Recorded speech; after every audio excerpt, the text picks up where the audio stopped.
Welcome everyone to the fourth week of the Reinvention of Work class. Again, thank you so much for being part of this community.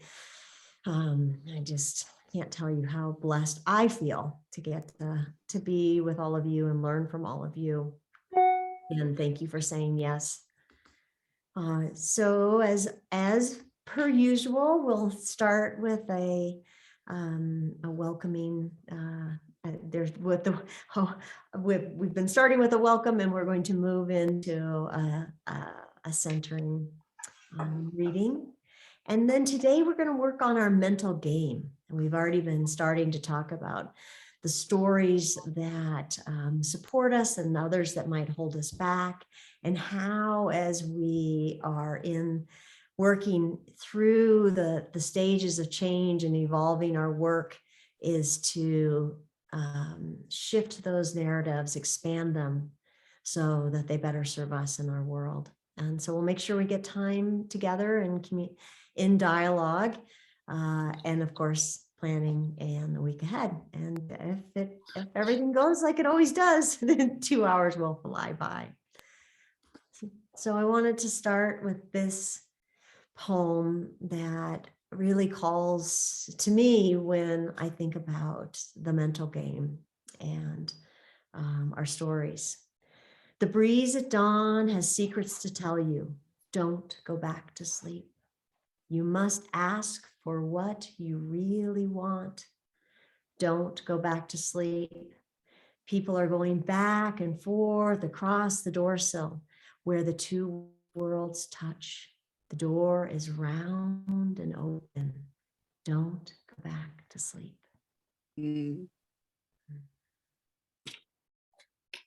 Everyone, just a minute or two to rest into that. Don't go back to sleep.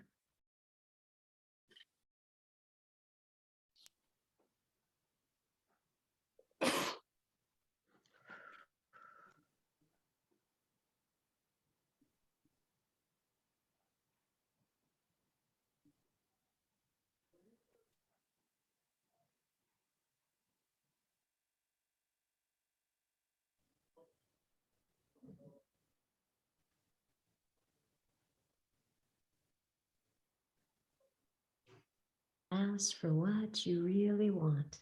Don't go back to sleep. Welcome for those who are just joining us. I think everyone who is on the call today has been here before, so you know our group norms. I won't spend too much time on them. Thank you, as always, for honoring them, and you've been creating a space that I deeply appreciate, that has been rich and nurturing and safe for all concerned. And thank you for all the ways that you have found to contribute. We are all better for them. So as always, each week, I want to make sure that you get time, again, to get to know one another, and to reflect on your reflection. As I've said before, and I'll say it again, adults are best served when we're learning to reflect and then integrate. So this is part of the pedagogy, and I hope that you enjoy getting time with one another. So I am going to stop sharing here for just a second so I can create a breakout room for everyone. I believe that is the right amount. We'll see. Perfect. All right, I'm going to give you 15 minutes, about 5 minutes each person, to share what's been arising as you've read, reflected, and wrote. How did you practice art as meditation this week? So set context for folks. And what did your reflections yield? And what has been coming up for you? So I will see all of you back in 15 minutes. Enjoy. Back to our recording. So today we're going to talk about the mental game. I love the quote that I put in the way of conflict all those years ago from Yogi Berra. What did he, he says, half, what did he, it's just so good. Half this game is 90% mental. And I would agree. How we approach this incredible game of life is so much about our stories. And we're going to talk about that today and do a visualization exercise that I hope that you all enjoy. So how does the via negativa, this chaos stage, as we're evolving our work, how does it connect to our stories? Other great quote from Joseph Campbell: never underestimate the power of a story. We see that with those of us who have read Sapiens know that the reason that Homo sapiens were actually able to continue to organize and create civilizations and cities and move forward was because we have imaginations and we're story-based beings. So never underestimate the power of a narrative. And we have some stories that send us forward and we think about how we've gotten to this place, and there may be been a story that we created about who we are and our place in the world and our purpose. And then there's other stories that might hold us back. It could be called structures. We were talking about this earlier. What are these frameworks that have gotten into our mind? And today we want to look as well as what are the stories that we have around work. That word, what does that word mean to us? How do we define it? Our careers, our roles in the world, and how we might uncover our stories and change them so that they better serve us. Something that was powerful to me learning early on, I keep bringing in Angela Arian. She feels very important for this class, but she would talk about, she wrote a book on the Tarot.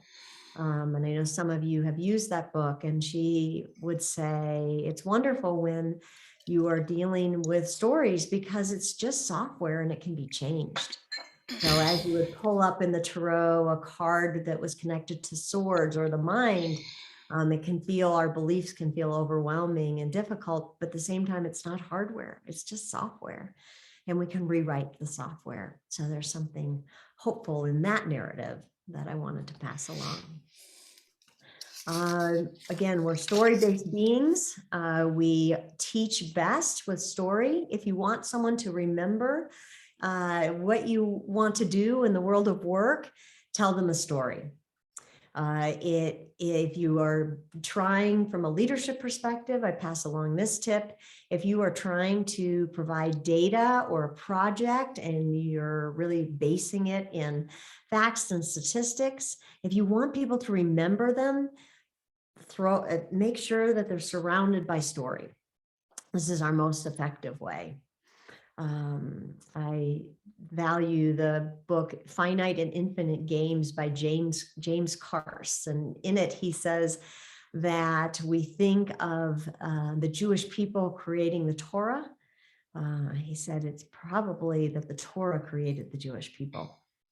So there's also the sense that stories can be more than just software in our brain, that they come into this world and they're magnetizing, and yet we can evolve and change them.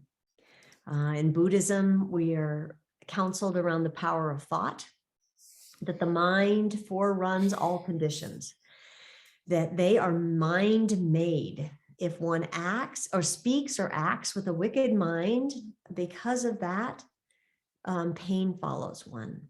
If one speaks or acts with a good mind, because of that, happiness follows. That's from the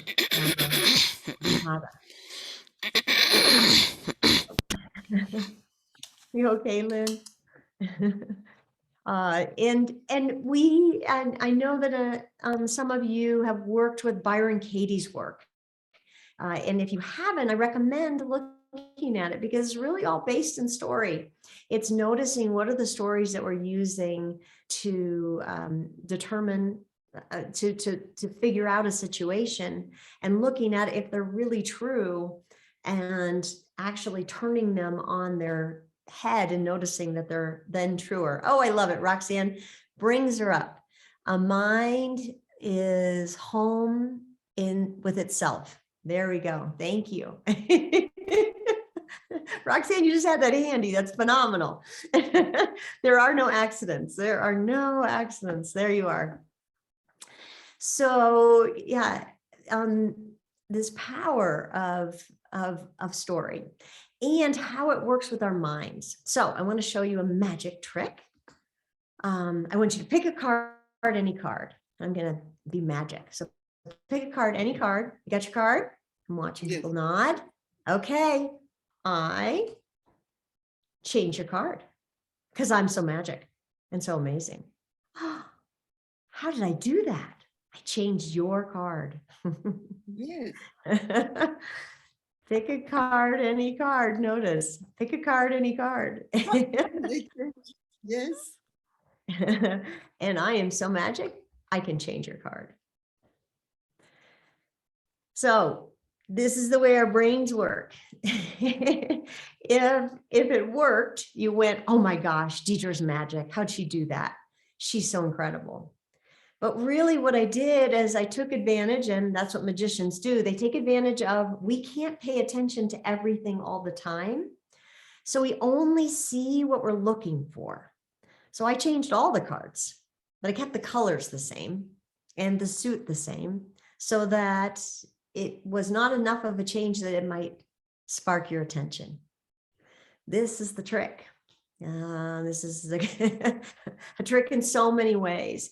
There are studies at the University of California, I think it's Santa Cruz, I need to go back and look, where they would use cards, and they changed the color of the Queen of Spades to be red. And when people would see it, we see color before shape, they would say Queen of Hearts as it would quickly go by. And it would take 3 to 4 times on an average before people would even notice that something was up. You're just supposed to see a card and name it, see a card and name it, see a card and name it. Because you weren't told what you were looking for. They had said, oh, okay, we want to see how fast you can name cards, or something of the like. So how do we tune ourselves to what it is that we want and what we want to be looking for? And this is the power of creating a new narrative. This is the power of your vision. As you create these vision statements and you envision a world where there is no poverty, or you envision a world where art is a driving force in every community, we start to pay attention, looking for how to make that story true. You're tuning your brain, you're using that software to direct you. And so it's a way to create a framework for success. We often pay attention to what we've learned before, the stories that kind of got in our brains early. It's probably, I'm guessing, one of the reasons that we're all really nervous about people getting on school boards and stopping certain narratives being shared, because the early narratives potentially can be very powerful. They also are the stories that we tell ourselves every day, which is fascinating because we can retell those stories in what we've been told. So we get to choose what we want to focus on. So incredible potential and opportunity, and at the same time, this power of story. We all know and can feel that the sense of risk with it as well. And this is the land of the via negativa, this place of potentiality, of no thingness, where new forms can arise. And so how, as we re-envision our work, can we start to create a structure, a framework, a conceptual matrix that this new, enlivened, better life and self can emerge. So I wanted to share with you, and everyone I'm guessing has paper and pen, something to write with. You can grab colors as well if you want. This is a kind of a creative exercise that comes out of David Gershon and Gail Straub's work. I'm going to actually draw from their book. And I don't know if you can tell, this book is really beat up. I've had it for 33 years and and I still keep coming back to it to share their work visualization with you. So I hope you find this to be fun. So does anyone need a minute? Raise your hand if you need a minute to grab, if you want paper, pen, colors, anything. I got the Mary name Beth? David Gershom. Who's the other author? So they're married. It's David Gershon and Gail Straub. And they teach at Omega. They still teach there. They live in Rhinebeck, New York. They've been doing this work for 40 years. And I highly recommend this book. So pass that along. Pass that along to you. Sorry, what's the name of the book? The name of the book is Empowerment. Thank you. Yeah. And so it's empowerment, make your passion happen, the art of creating your life as you want it. And yeah, and this is their work. This is all about the mental game. That's what they do. And they do it because they are very connected to compassion and taking care of the planet. They're both environmental activists and find as we change our stories and our stories about the future, how powerful that can be. So in their book, they say that there are 7 different areas of our life, and they lead you through visualizations in each of those 7 areas. And when I decided to get certified as a coach, they were who I went to. I went and became an empowerment coach. So I bring this to you from them. So the 7 different areas are emotions and relationships and body, spirituality, sexuality, work, and I forgot one. I'm going to remember. But emotions. No, I think I did it. Money. Maybe I forgot money. As a good Minnesotan, I forgot money. Okay. So money, and then work, spirituality, sexuality. But so we're going to do their work visualization today. And so what I want you, you've got a journal, a comfortable space. If you want to lay on the floor and you can still hear me, that's great. Have your journal nearby, because I'm going to have you close or be in a comfortable chair.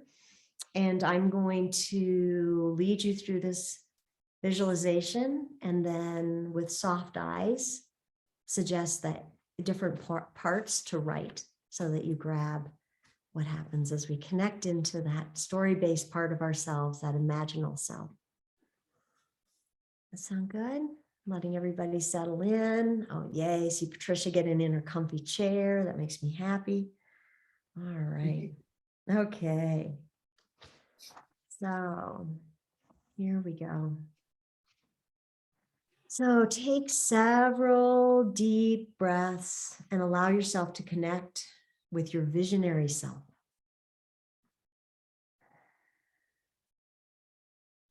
And just deepening in. And you might see yourself walking through a forest with just perfect temperature.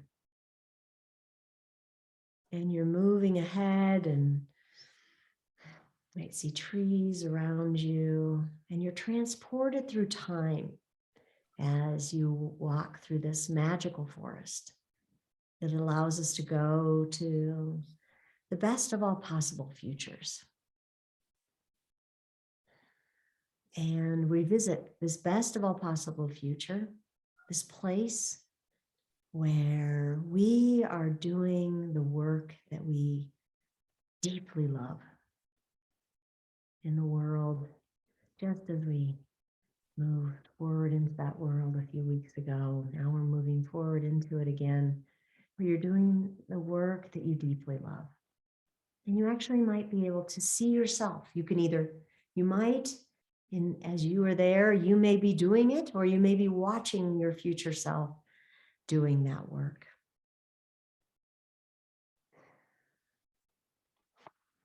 And in that ideal vision of your work, what does the environment look like?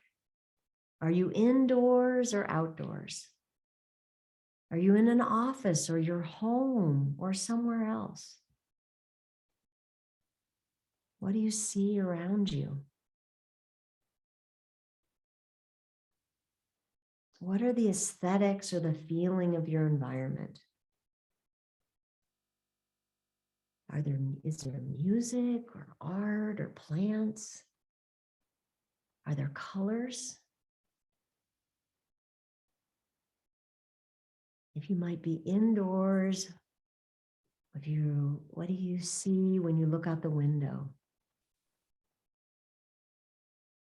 If you're indoors, what's the decor like? Modern, folksy, elegant. With soft eyes, staying with your imaginal self with soft eyes in your journal. Maybe add some details of what you're seeing. You can even draw a picture of what you're envisioning. Take a few moments with soft eyes to describe, what does this environment look like? Indoors or outdoors? What are some of the elements that you're seeing? I'll give you a few minutes to jot those down so that you can hold those.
And again, closing your eyes and allowing yourself to explore this ideal vision of your work. And in this imaginal world, the day can be longer than 24 hours. Just allowing yourself to think of all the possibilities of how your day might be spent. So perhaps you see how one day you may be in a certain place, and another day or later in that everlasting day, you're somewhere else. What are you doing? Allowing yourself to notice. Are you providing a service? Or is there some type of product? Are you inventing something? Where are you called to work?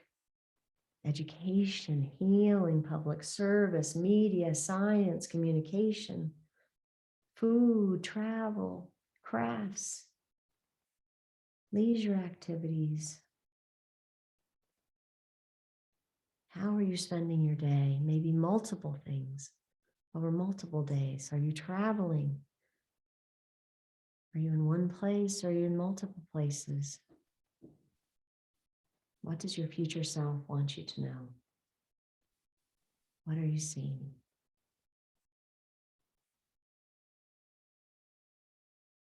And with soft eyes, grab some notes.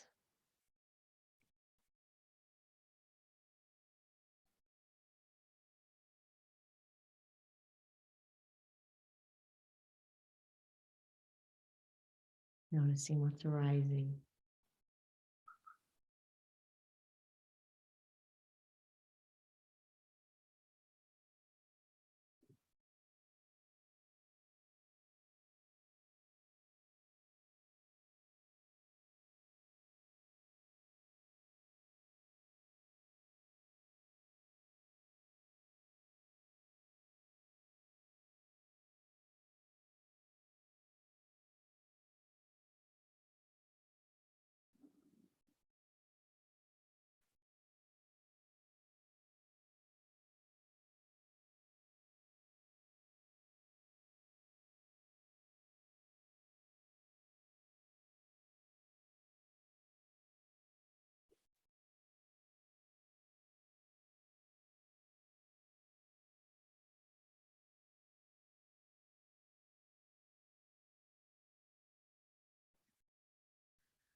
And again, closing your eyes.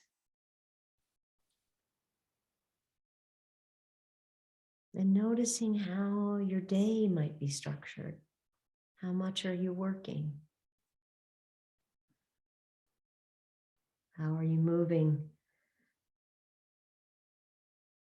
through this experience? Are you working on your own? Or are you working with others?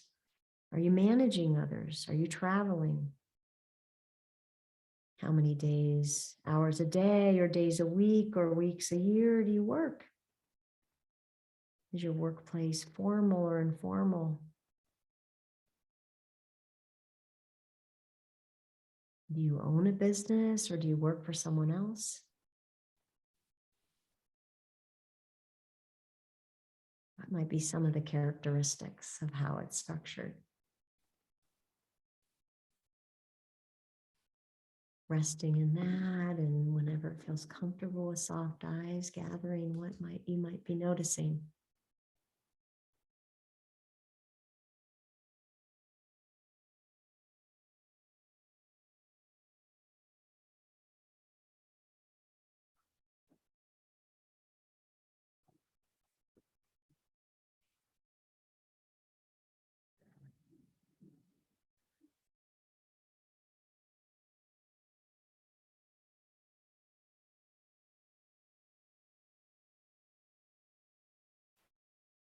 How is it structured?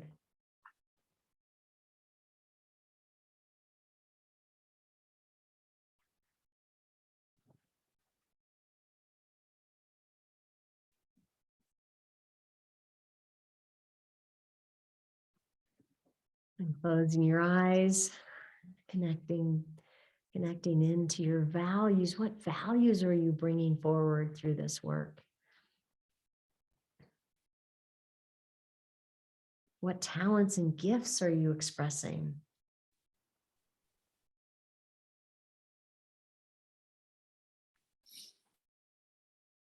And then grabbing those. What might be coming up? Integrity, excellence, compassion, commitment, hard work, loyalty, creativity, service.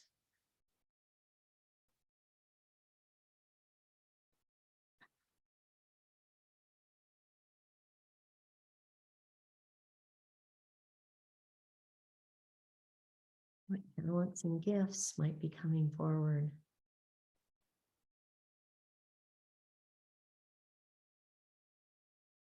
Courage.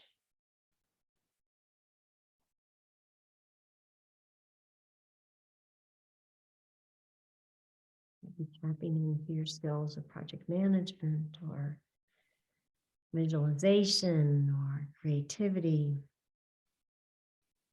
Scribing and drawing what you see there.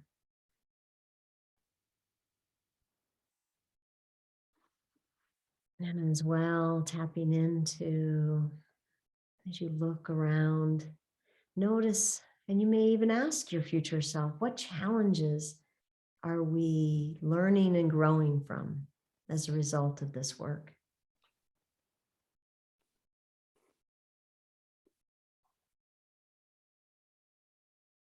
What's calling us to stretch in new ways?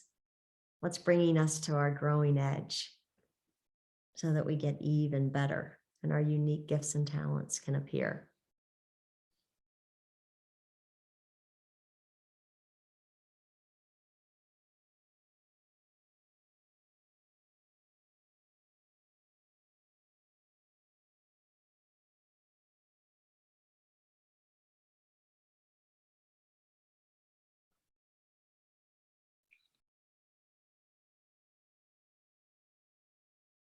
And listening in and noticing. And again, you can ask your future self, how are we acknowledged for the work that we're doing? How is it valued? How do I feel valued? What do people tell you about your work in this best of all possible future? How are you seen in this ideal and highest vision of your work? You might even notice how much money you're receiving, or if there are awards of some kind that allow you to get a sense that your work is being acknowledged and rewarded, and that you're accomplishing what you're hoping to accomplish.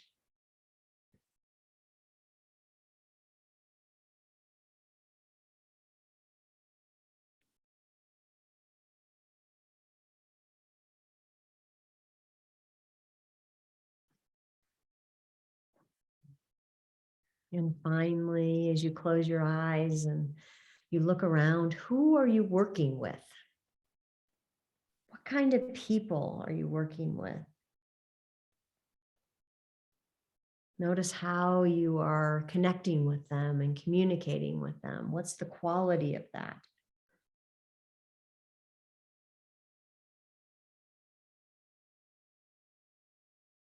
Notice what the effect of being in your ideal work or your presence in that work.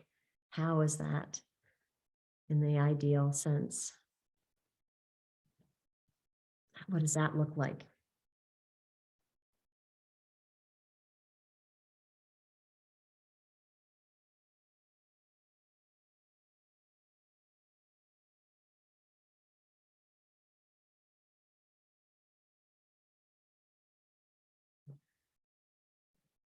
And you can close your eyes and add anything else that you're noticing in this future place, this best of all possible work, your ideal work vision. What does your imaginal self add or share? Are there symbols or colors or places that are coming to you? Are you surprised that you might find yourself by the seaside or in a city or with someone that you haven't seen for a long time? Just noticing what might be appearing and adding that to your notes with soft eyes.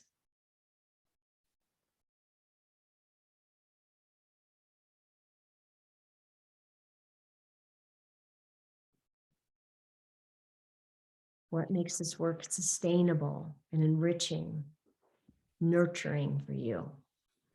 How are you cared for in this space? How are you held?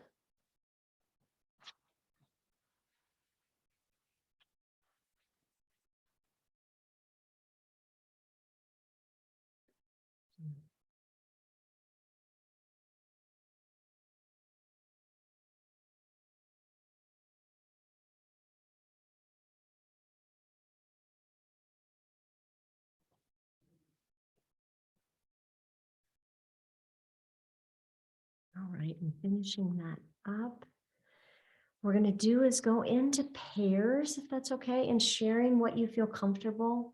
Again, it can be helpful. It's like dream interpretation, giving yourself, again, using our ground rules of confidentiality and creating safe space for each other. I want to give you 8 minutes, each of you 4 minutes to share what was coming up, asking questions of when, if you were the listener, and switching after 4 minutes, allowing that work vision as it's come to you at this time to even be further enriched.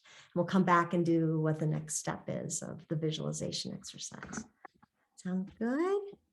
All right, so stop sharing for a second and closing, and you'll have it.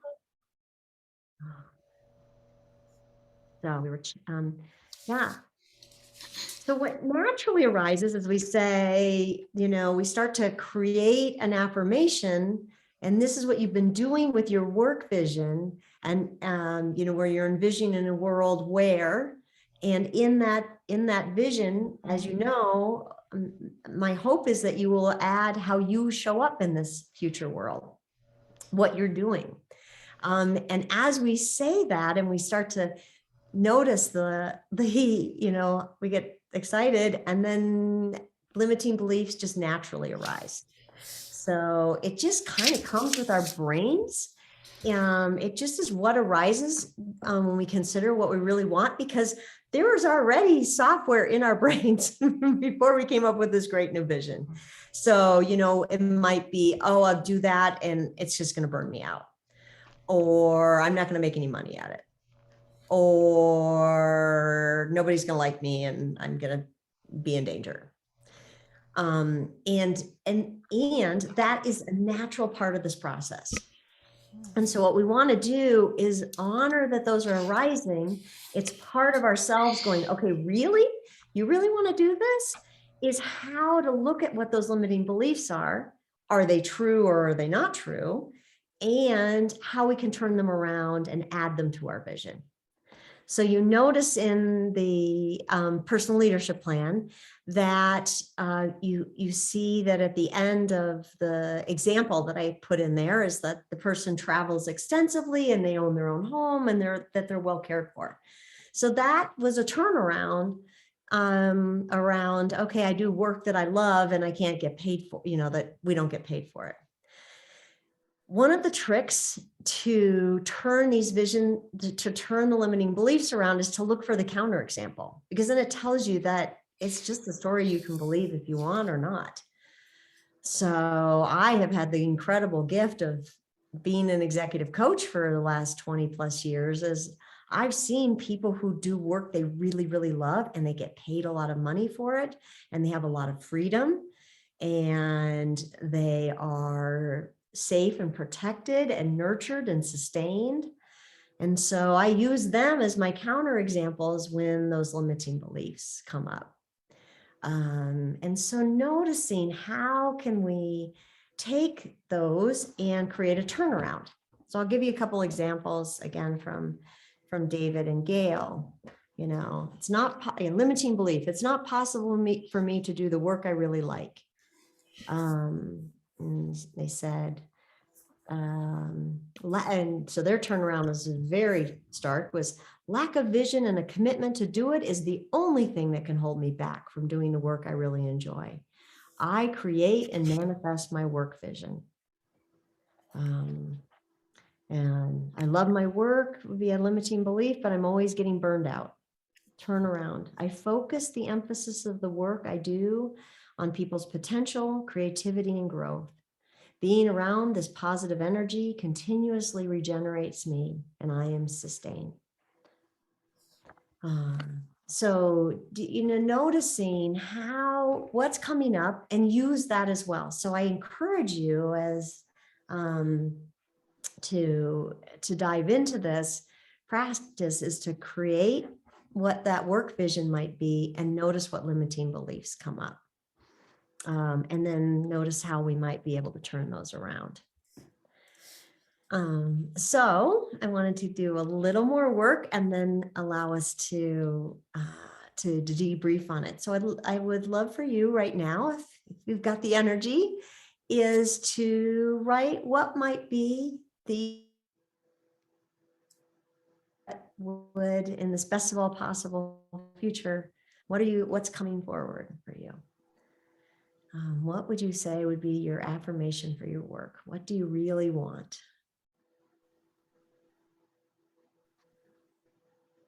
We want to keep it in present tense. We've talked about that.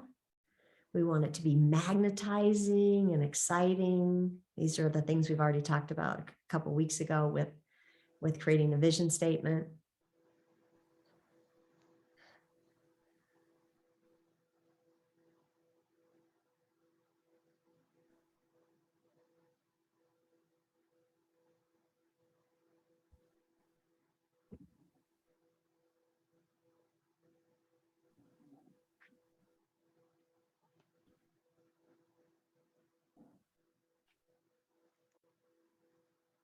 So writing down, and it might be trying a couple of them. I find when I'm writing an affirmation, I write something and then I'm like, no, that's not quite it.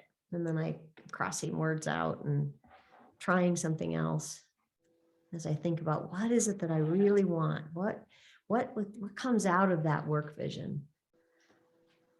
Where am I being called?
Present tense, magnetizing, exciting. Another way to think about it is on the edge of possibility, where you go on your growing edge, like that could possibly happen, but whoa, that's pretty exciting. I'm not sure.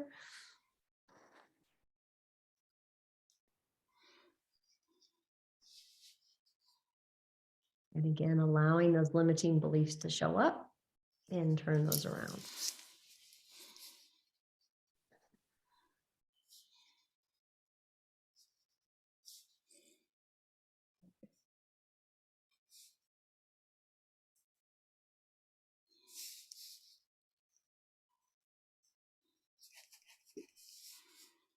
You might think, oh, it might have to be really hard.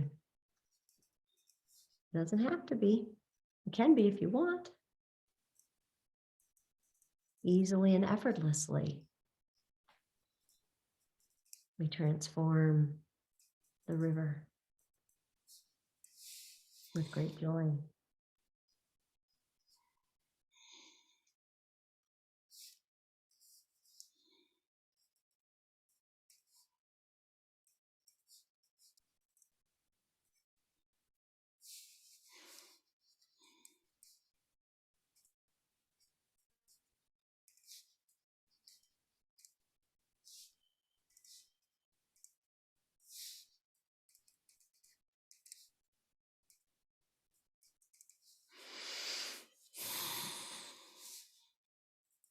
Taking another minute or so, and then we're going to drop into pairs one last time so that you can help one another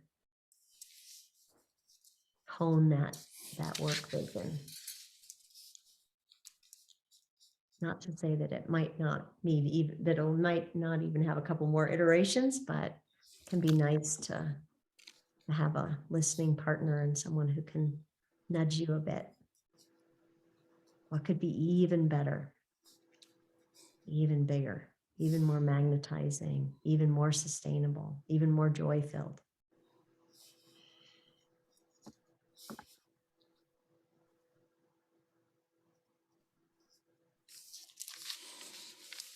Let me work on that. Starting just so thank you all. This is so rich. So from a leadership perspective, the whole area of positive psychology, for those of you who are coaching and teaching, I wanted to pass this along. As you're doing this and we're calling ourselves into these positive frames, the whole field of positive psychology backs us up. I put on Teachable an optional video of Sean Aker talking about positive psychology, but holding and focusing on what's working and what we want and tuning ourselves with gratitude shifts perspective. So noticing as we are doing this for ourselves, it switches into the world as well. So we've been, going back to your personal SWOT analysis, really looking for those strengths and passions, but you can bring this to others as well as saying, what is it that we really want here? You can do group visioning just as well as we're doing individual visioning. So I just wanted to pass it along. I always try to give you tips that you can use in your teams. And if you start, and we've talked about this some, but if you start your meetings with what's working, it forces us to be in our neocortex, just to remind everybody that, where we think past, present, and future. We start to tune ourselves and notice what's working and bringing in more of what's working. So recognizing that we all have those loyal soldiers sitting on our shoulders, and just wanted to connect it as well. Because sometimes when we do this work, it feels like, oh, it's all about me. But it's really, again, using how our brains work to pay attention to where we want to go and what's working right now. And next week, we're going to dive into how then to start testing things and trying things. We're going to talk about rapid prototyping and goal setting in a way that hopefully feels exciting and fun, instead of how we can sometimes feel like it can take us to a place of overwhelm or exhaustion. So hopefully that gives us a sense. Again, over the next week, you've been playing with your vision. This week was to complete your vision, adding in more about how you're going to show up in this vision that you have for the world. And again, reading from the source books and reflecting, just it's the usual. And I want to make sure, does anyone have any questions? We've got just a couple minutes left. Also know I stand between you and dinner for many of you. Wonderful. So I wanted to close. It felt like this was an appropriate book for us to add into the mix. Is The World is Made of Stories by David R. Loy.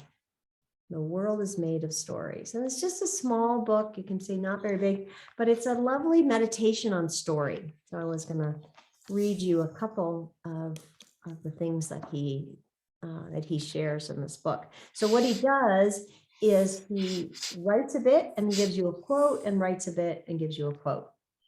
So he says, the mind needs stories as much as the body needs food. There are junk stories and more nourishing ones. The food we eat becomes our bodies. Assimilated stories form our identities. I'm going to read that again. The world needs the mind needs stories as much as the body needs food. There are junk stories and more nourishing ones. The food we eat becomes our bodies. Assimilated stories form our identities. And he has a quote in here from Laura Sims. When Francis Harwood, an anthropologist, asked a Sioux elder why people tell stories, he answered, in order to become human beings. She asked, aren't we human beings already? He smiled and said, not everyone makes it. And I'll give you one more quote. He says, we do not suffer because we are in pain. We suffer because something has grown wrong with our story, wrong enough that it threatens the structure of our narration. And that's from Peter Hershock. I'll give that to you again. We do not suffer because we are in pain. We suffer because something has gone wrong with our story, wrong enough that it threatens the structure of our narration. And here we go. So the world is made of stories. David R. Loy. I hope everybody can see that. There we go. Well, thank you all. Does anyone have any other questions, burning things you'd like to share in our final couple minutes? Lynn does. Lynn, thank you. So it's just when you're talking about stories and stories. I don't know how many of you, most of you are probably familiar with Krista Tippett's On Being. And I looked this up on April 14th. She, I think it was a re-interview or an old interview with a Jewish rabbi, particularly written a book on the Exodus and on Leviticus, etc. But in that 51 minutes, and I'm an Old Testament person, her conversation and unfolding of the Exodus story just blew my mind. And I mean, regardless of what your faith or tradition is, boy, oh boy, is it worth listening to her unpack the Exodus story. I've never heard anything quite like it before. Yes, April 14th. Yeah. Because it's such a classic story, right? We can all connect to something in that story. And she just reveals stuff that it's like, wow. That's it. Oh, yum. Thank you. Thank you. Yeah. Krista Tippett fan. So that is, I'm excited to go find that one. Oh, thank you for bringing that in. Oh, yay. Anyone else? May you create and tell good stories this week. May they nurture and support you. Oh, thank you all. Giving you Nurture and all. support you as you are in this moment and as you are becoming. Yes. Thank you, Roxanne, for that blessing. Oh. All right, my friends, we'll see you next week. And then the week after, we have Matthew Fox with us. So lots of yummy riches ahead. Have a good evening. Take good care.